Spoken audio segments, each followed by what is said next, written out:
Luther's Small Catechism with Explanation, the Black and Maroon edition, copyright 2017, from Concordia Publishing House. The eighth commandment: you shall not give false testimony against your neighbor. What does this mean?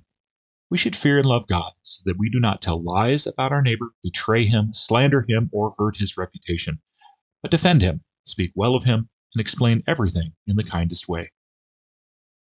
Question 84b from the eighth commandment. How do we fear and love God in keeping the eighth commandment? We fear and love God by not speaking about others in ways that harm them.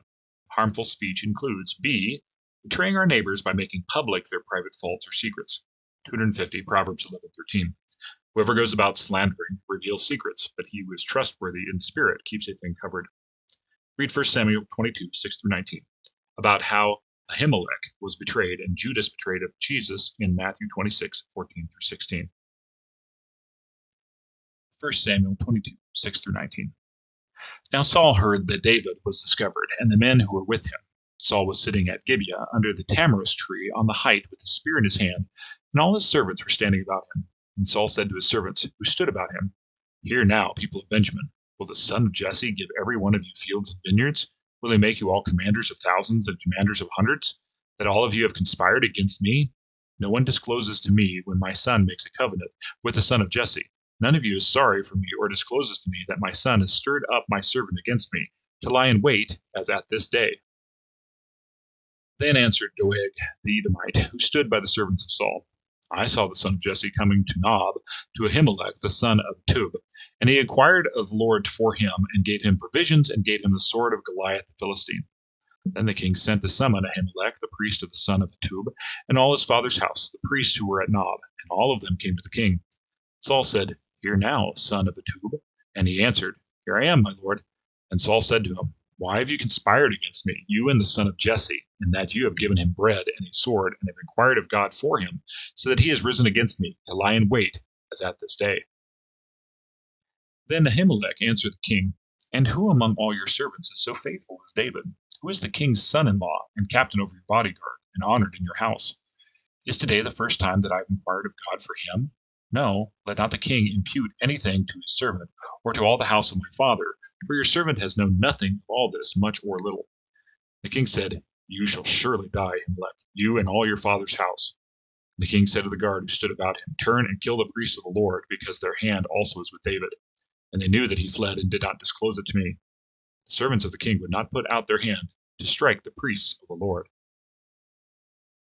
Then the king said to Doeg, You turn and strike the priests. And Doeg the Edomite turned and struck down the priest, and he killed on that day 85 persons who wore the linen ephod. And Nob, the city of the priests, he put to the sword, both man and woman, child and infant, ox, donkey, and sheep, he put to the sword. Matthew 26:14-16.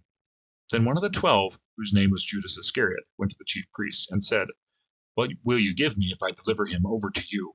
And they paid him 30 pieces of silver, and from that moment he sought an opportunity to betray him.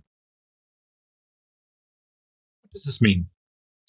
To lie about our neighbor by disclosing truths. And this is kind of hard because I think it's part of our human nature to want to play a game of one-upmanship, or when we're talking to someone else, we want to make them see us in a better light, so we kind of put somebody else down or bring some dirt in on others.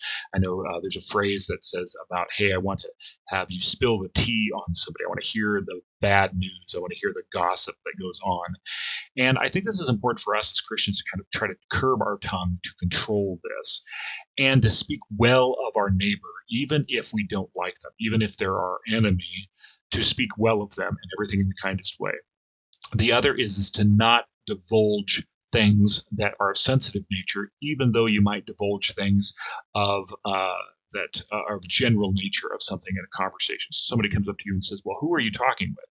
Well, they might be somebody that the other person doesn't like or something like that. You can say, oh, I was talking with a friend, or I was talking with this person at the restaurant, but I wanted to let you know.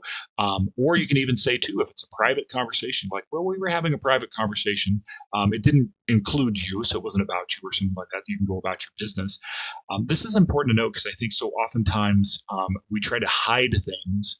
And oftentimes when we do that, we make people nervous about it. We want to speak the truth in love, but we don't want to divulge the truth of our neighbor that has been given to us in secret or in private. That is a fine line to do it. But usually, if you have in your mind, how can I serve my neighbor? How can I protect my neighbor that I have their information about?